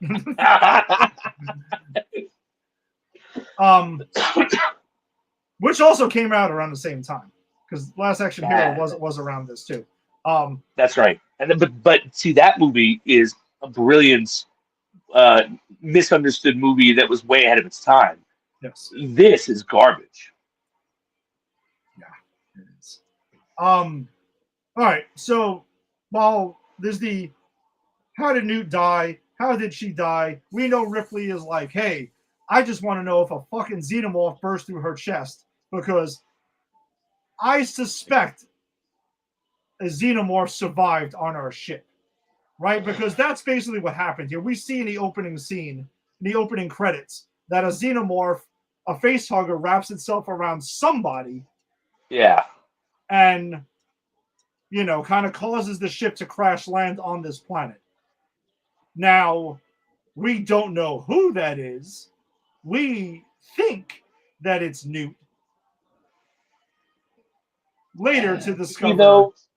Do we know? Do we think it's Newt? Did you ever think it was Newt at any point? Before, no. Like the first time you saw this film. Like, obviously this time we know what happens.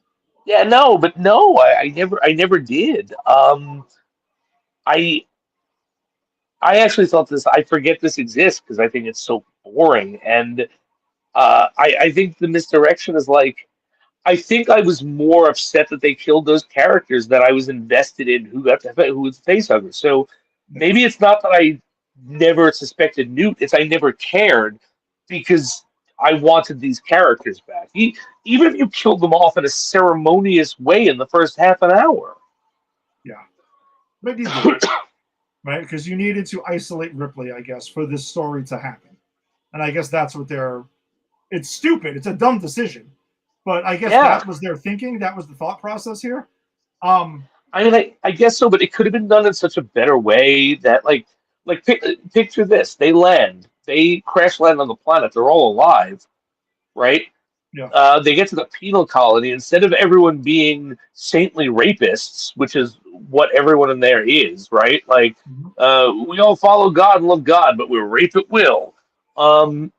Instead of that, have it actually be a prison, and that they're all taken in, and something messes with the prison, not the prisons, but like the xenomorph getting in opens the gates or something, and you get like maybe they get killed by the prisoners, and then the prisoners have something to do and there are stakes, and then the xenomorph comes, and now Ripley has to work instead of this like I'm impregnated, Rock, help me. Oh, I'll help you if you help kill it. I'll do it. Okay, we'll do it. Instead of that, make Charles S. Dutton the guy who murdered Newt, and now they have to work together. Isn't that wouldn't you rather have watched that? Oh, absolutely, and I think that's what it is. I think you piss off the audience as soon as you like you said unceremoniously kill beloved characters from the last film. It's just really, really, it's really a decision that ever works out well, right? No, Like, and it's lazy. It is. It's extremely lazy. I mean, I don't. I guess it is done differently because like on PCP Deep Dive we covered the Nightmare on Elm Street franchise. Now between 3 and 4, the survivors of Dream Warriors do die in the first 15-20 minutes. No. But I'm just saying, one is the right way to do it. Yes, that's what I was getting at. The comparison is Alien 3 chooses to unceremoniously kill beloved survivors of the previous film, where Nightmare on Elm Street 4, The Dream Master, chooses to kill off the previous characters, but at least gives them reasons why, lets them do something before choosing to have Freddy kill them off. Yeah, their deaths matter, right? Yes. They motivate absolutely Alice to do what she does. Kincaid's death lets everyone know he's back. Which one? Joe? I forget. Joey. Which one He's Joey the one was. Joey dies in the waterbed. Oh, right. So yeah, so like he gets the tension up. He builds the tension. At some points, we get the Kristen. She relinquishes her power to the Dream Master. Like they do it in a way that it matters and it drives the plot and it hands over the torch to the new characters. Yes. This just chooses not to do any of that. It's basically like, hey, those people, they died somehow. But yet we're going to really make sure that we talk about it for the first hour of the fucking film, because it's not bad enough that we chose to kill them off unceremoniously off screen. We're going to make sure that you get reminded about it for half of this film.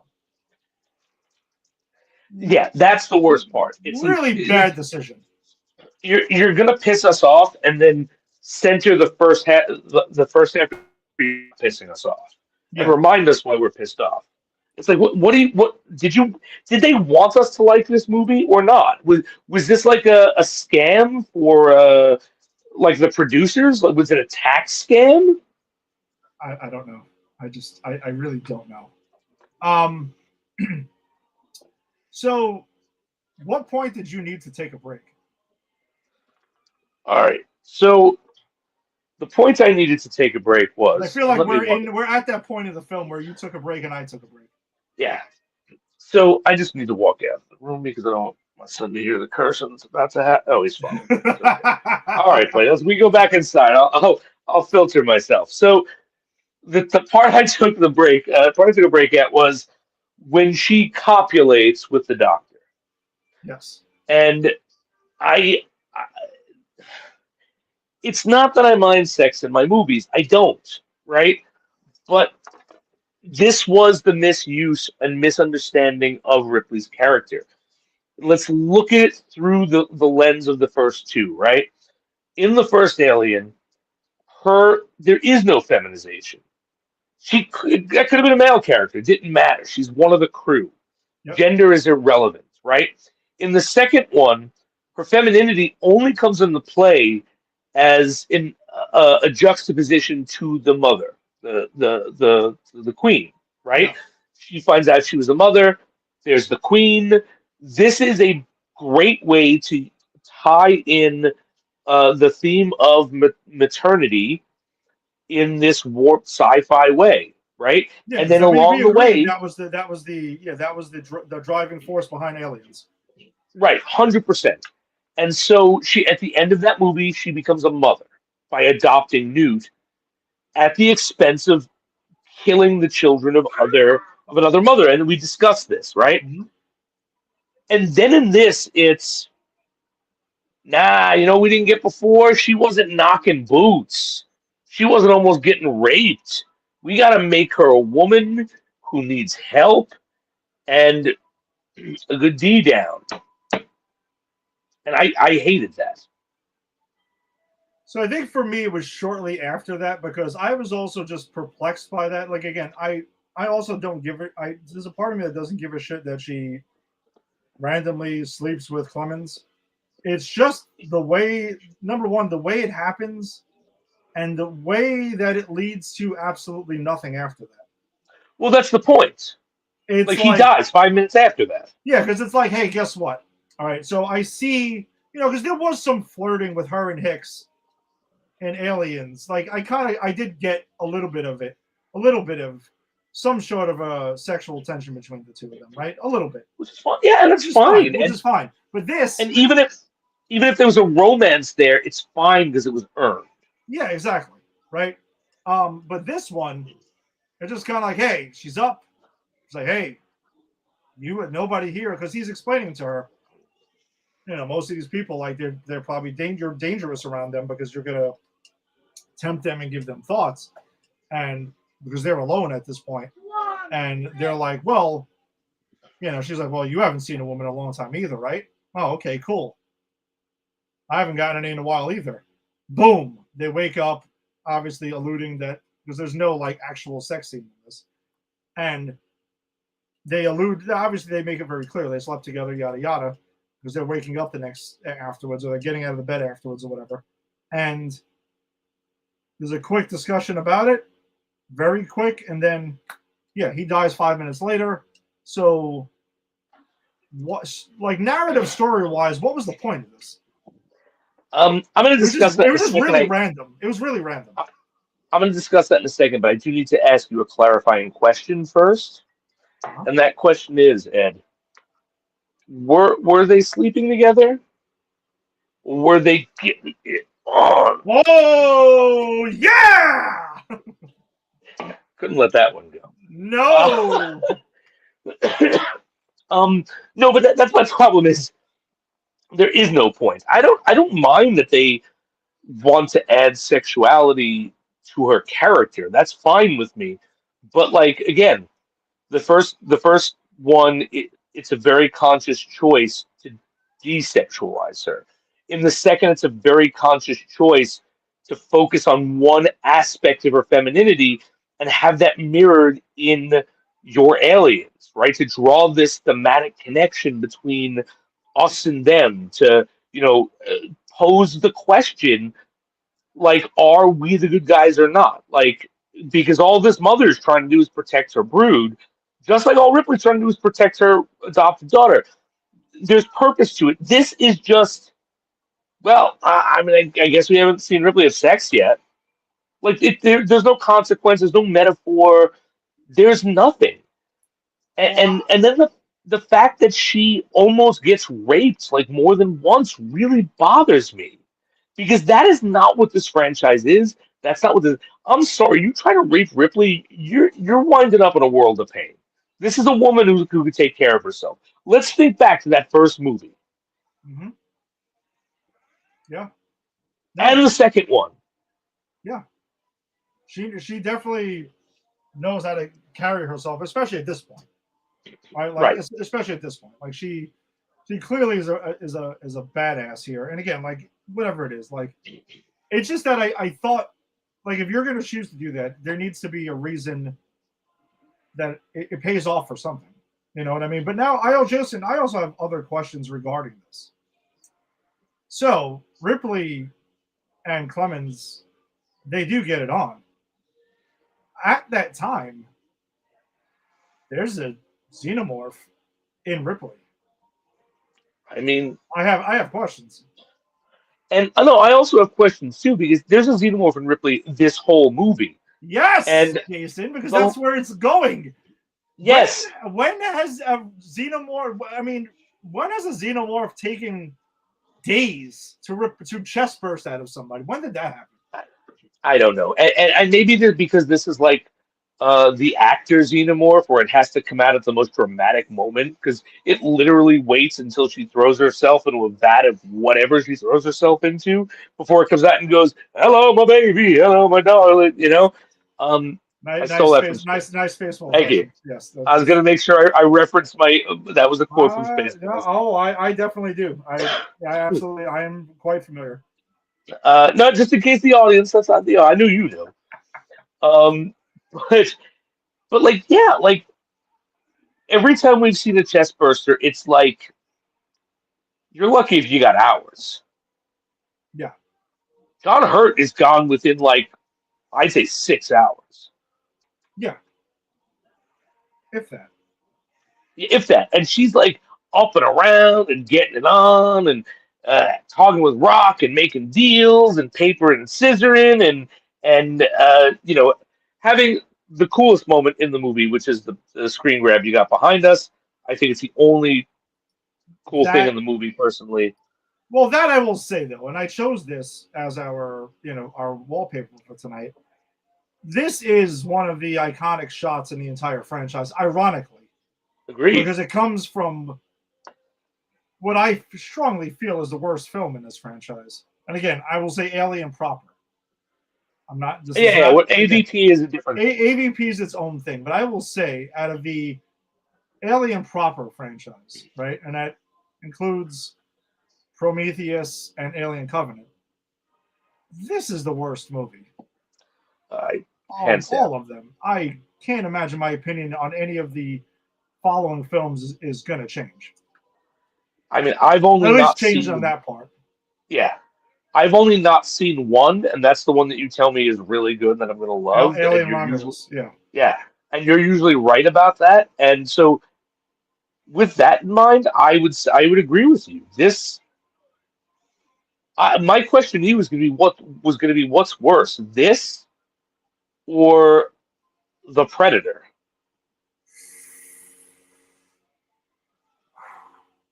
Because I'm gonna need time to think about that one.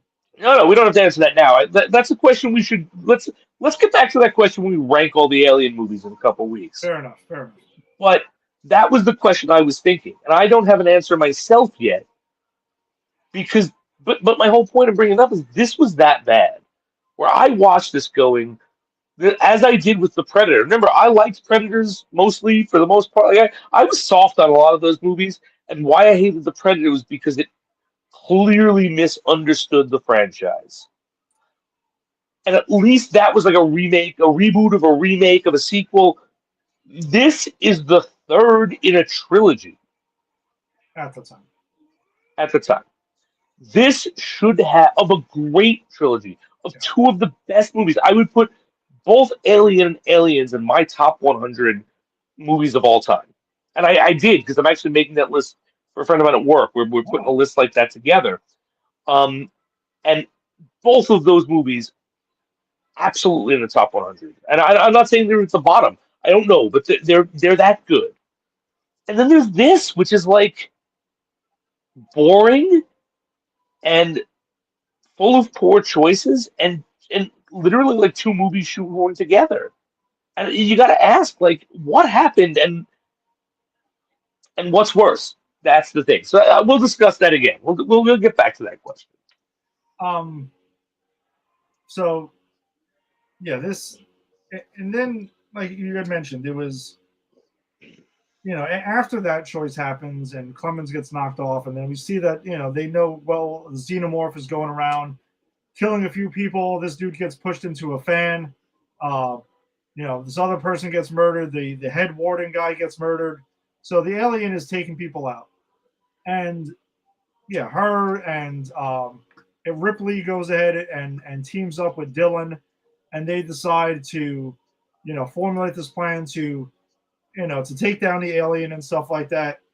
And she reactivates Bishop, or part of Bishop, to try to find out what happened on the ship, to try to close out that part of the, her investigation into what happened on the ship to Newt and Hicks. Whatever. They go ahead, they track they track the alien down.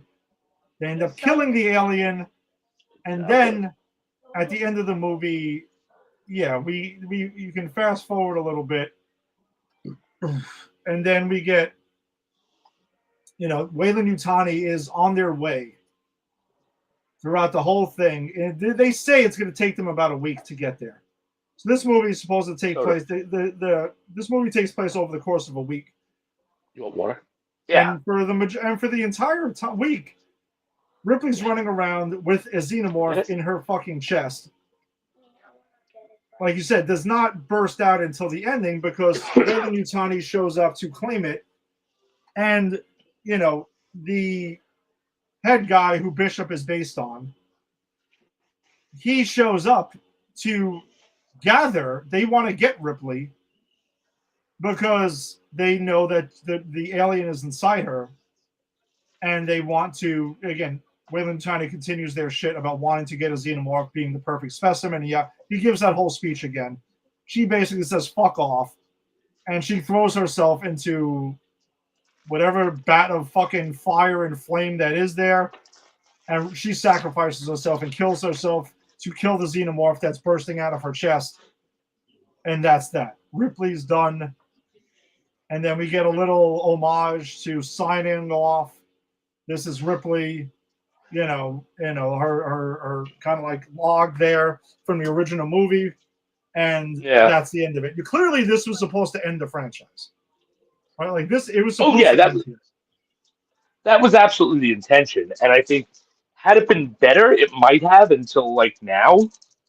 But I think that they wound up making the next movie we're going to watch because this was so bad.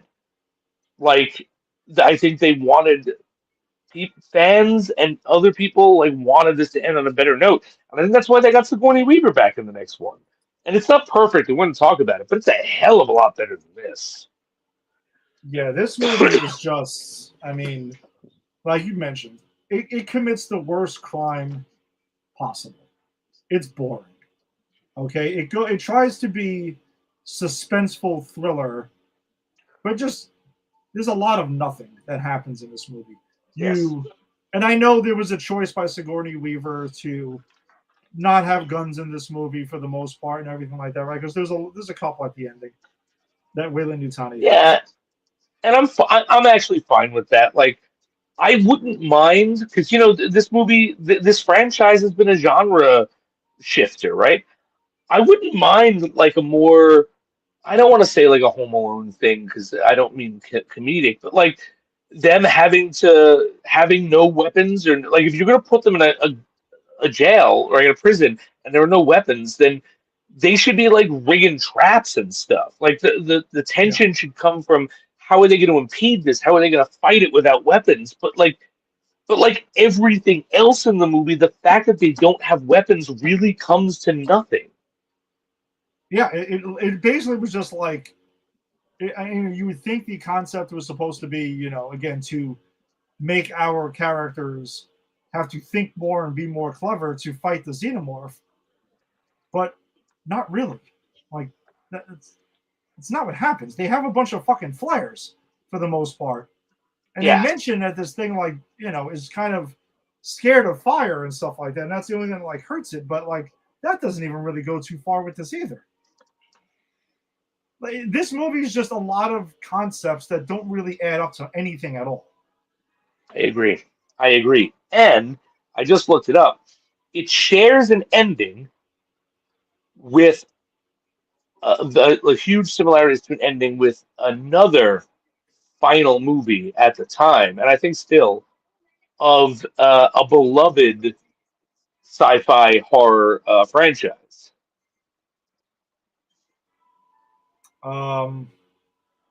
Shit. Wow, why am I drawing? I'm drawing a blank here. What do you got? It's a deep cut. In Critters 4, Oh. Okay, here we go. which came out in 1992, so it was the same year. Uh-huh. If you are familiar with the Critters franchise, you know that there was the town drunk on the first one, Yep. who becomes the kick-ass bounty hunter in the second one. He is the constant. He's in all of these. By the third one, the singer, the one who I like, the really good-looking one with the long hair, Yeah. from the first one, he's not in it. Like, Charlie, the drunk, is the only bounty hunter. Yeah. And in the corporation that is trying to come and get the critters, because that's like in the future in space, sends the guy that the bounty hunter took the form of. And so it's like this moment where he's like, the company sent me because you know me and we want this. So it's kind of weird. I'm not saying one stole from the other because they came out at the same time, but I think it's kind of weird that Alien 3 and Critters 4 had similar sensibilities in their ending, considering how brilliant one franchise is and how fun the other one is. Oh boy.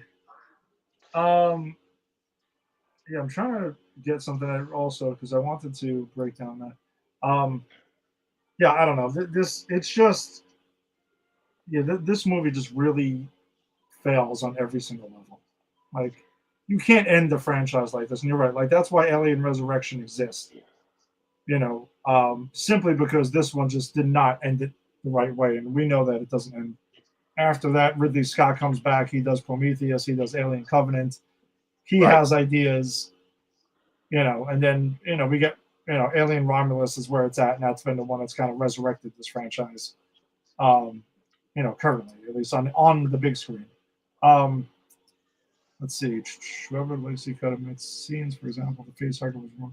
All right, so the difference in now I watched the special edition, referred to as the assembly cut, and you watched the theatrical cut. Correct. Apparently, you saw Ripley is found by Clemens. Yes. In the ship, he takes her because I got him finding her on a beach, crash landed. Okay. Exactly. It is pretty different. All right. Maybe I do have to watch this at some point because I've never seen it.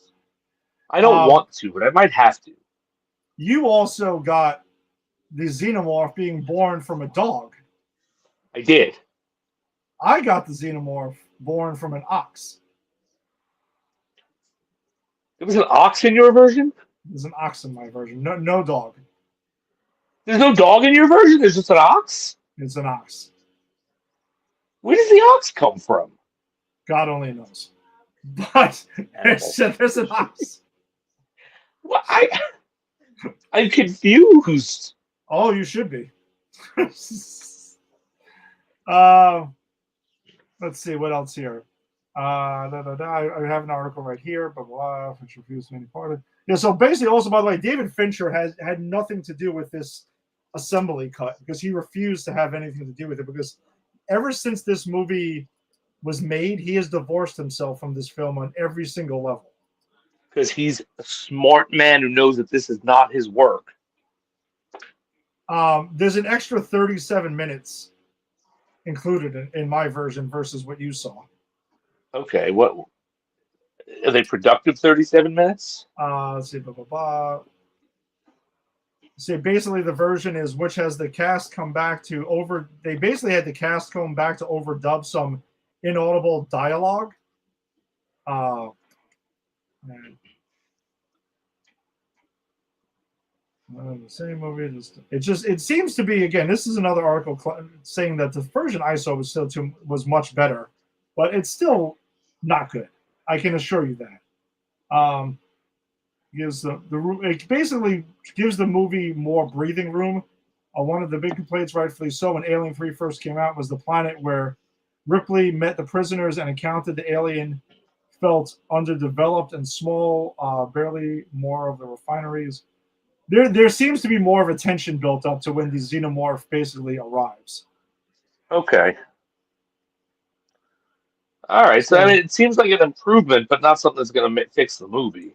So it's basically a completely different paced movie that plays more for thrilling than yours was more of a yours was a kind of faster cut, more streamlined version of a film. Okay. So that's why people seem to enjoy the extra 37 minutes. I personally would have preferred a shorter runtime because I don't like this version either. Did the alien that was birthed from the ox have horns? Unfortunately not. No. Okay. That would have been kind of cool. I wish it did. All right. Serious question, because I was kidding, but serious question. Did it have like ox characteristics? Like, because the one I watched sets up that the xenomorph that comes from the dog is different. Ripley actually says, like, I recognize that, but that's not what they look like. So, like, is that at all? Okay. They do. She does acknowledge that the xenomorph is different this time around. I also want to say that this xenomorph in this movie isn't really. It looks like it's mostly not practical effects, and it seems like it's mostly CGI. Now I'm going to be honest. I think it looks like shit. It does. It looks terrible. It looks terrible, as does when the chest burster comes out at the end. Yeah. And she does the slow-mo fall. That looks awful. Like, the practical effects look so much better. Yeah, that's it. And remember, during this time, like the early 90s, that's when CGI started becoming more into play. Like, I feel like this is the early days of CGI where they were kind of like starting to kind of like do this. And it's funny that Jurassic Park comes out a couple of years later and is complete. And also Terminator 2 existed around this time too. And both still hold up. Yes, to this day. So I mean, the only thing that wears thin in Terminator 2 is Edward Furlong's acting. Everything else is up to snuff. It's true. Yeah, man. Again, whatever. If you're also watching along with these alien movies, 3 is just the fucking hits, man. Like this is just total garbage. Every decision is just nonsense. It's just it took everything that you liked about the first 2 movies and we're like, nah, we're good. Yeah, and like again, the second movie understood what the first one was and also understood it wanted to be different. But like it is different in all the best ways. And also still doesn't feel like it's totally different from the first, even though it is. Right? It still feels like it exists in the same world. This seems like it exists somewhere else. Like, this isn't really the Ripley we get in the last 2. Like, don't forget, she's in cryosleep. She's the same person, or should be the same person she was in Aliens. Yeah. And she's not, because this movie does not understand. And also, Aliens knew, all right, we had one alien, now we got to ramp it up and have aliens.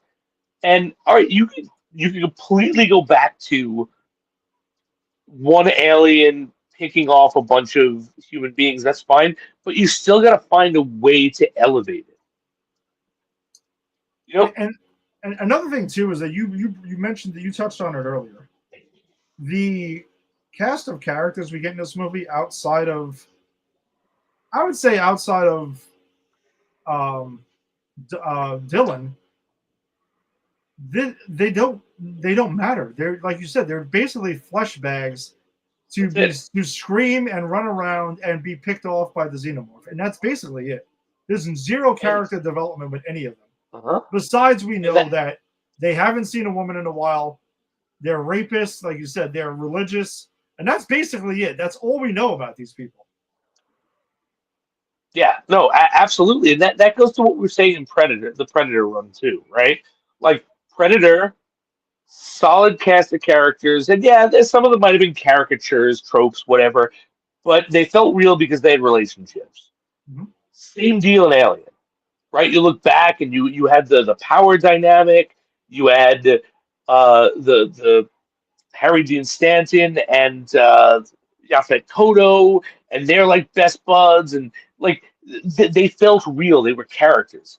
And then in the second one, you got in we said Predator 2, it was less, right? We had one or two characters. Aliens, no, they kept it up.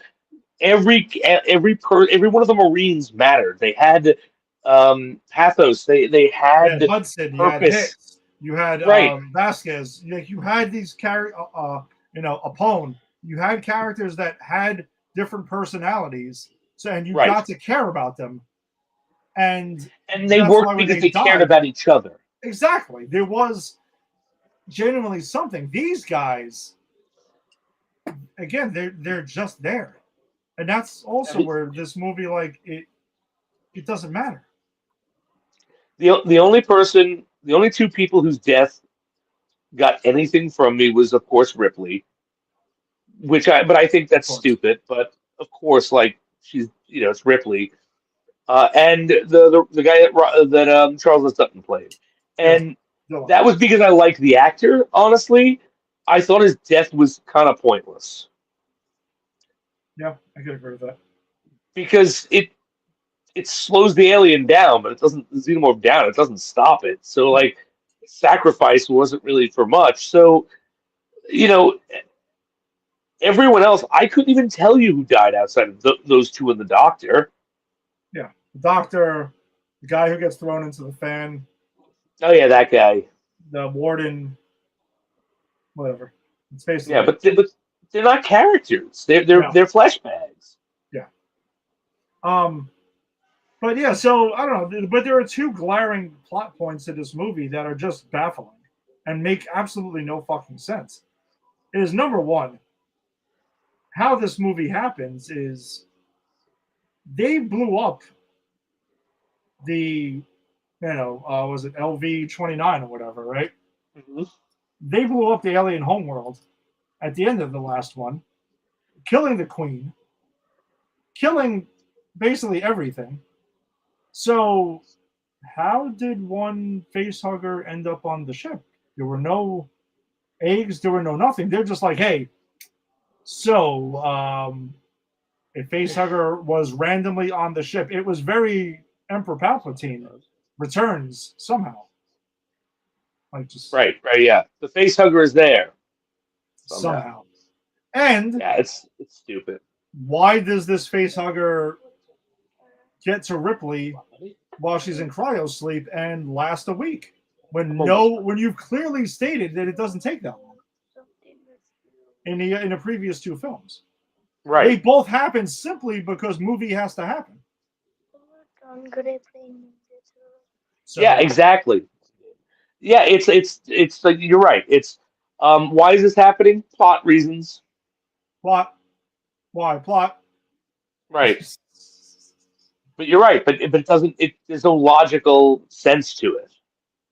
Yeah, because they could have at least just showed you how an egg was on the ship. Like, I just don't also just have a hard time believing that the way that they handled things at the end of Aliens, that somehow they would have missed a fucking alien egg on their ship. Yeah, no, that makes zero sense. Okay, and also, you need to give some reason, something, to give me of why that magical facehugger birthed a xenomorph into Ripley that lasted a week. Not just because it's Ripley. Right, exactly. Because I mean, just because it's Ripley does not mean that she has special xenomorph powers, like or special powers to fight against xenomorphs. Like none of that is there. Yeah. And it's never explained at any point or even acknowledged or anything like that. It's just bizarre. No. Because the scene in the wallpaper behind us is basically the xenomorph, the new xenomorph chooses not to kill Ripley because it senses that it has a xenomorph, that she has a xenomorph in her. That's why she doesn't get killed in that scene. Yeah, and that's a cool thing, but it just doesn't make like. And I think that was their concept, but it doesn't make sense. Yeah, there's just you didn't write you just chose not to explain those things, and you can't not explain those things. Right, and it could have been as easy as when she finds out, maybe the doctor helps her and actually serves the purpose of a doctor and says it's gestating at a slow rate, maybe, and then she posits maybe, oh, it was put in me while I was in cryo sleep. Maybe it's gestating, taking something, a line, 2 lines of dialogue going to fix the issue. Just acknowledge it. That's all. There's zero acknowledgement. And we might be saying, oh, that's stupid, but at least there'd be a reason. Yeah, there's nothing. There's hand waving. Basically, is what we get. Oh. All right. Anything else on Alien? Anything? No, this movie is just extremely. That's basically the best way to describe it. It's just a really frustrating fucking movie. It's a frustrating movie. Nah, I got nothing else. I'm done with this movie. I wanna get on to the like. I'm glad that we're at the bottom because we can only go up from here.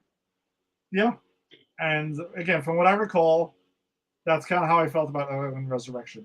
It's not like a return to form, but I remember it being enjoyable. Yeah, they're doing something different. Yeah, we'll see how I feel about that after. But yeah, but all right. Well, then that does wrap it up for us then on this Friday evening. Thanks for joining us as always. If you joined us on the Facebook live stream, be sure to check out Granny's PhD's Facebook group, where we share a bunch of trailers and stories and stuff like that don't make the show. So check us out there. Check out Pop Culture Pros and popculturepros.com because that's who we are presented by. If you're checking us out on YouTube, subscribe to Pop Culture Pros. Like and subscribe, and also wherever you found your audio-only podcast. We will be back next week. We will have episode 7 of season 2 of Fallout, and we will be putting a quick timeout on the Alien franchise, though, because we won't be getting right into Alien Resurrection because we do have an MCU series dropping fully next week.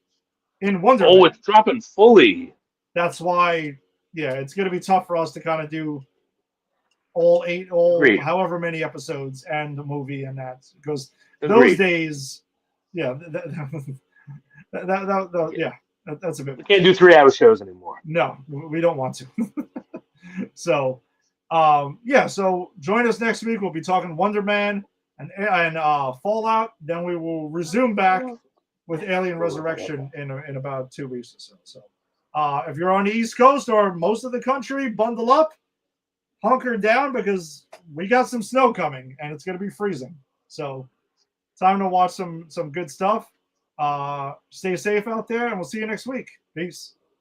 Later.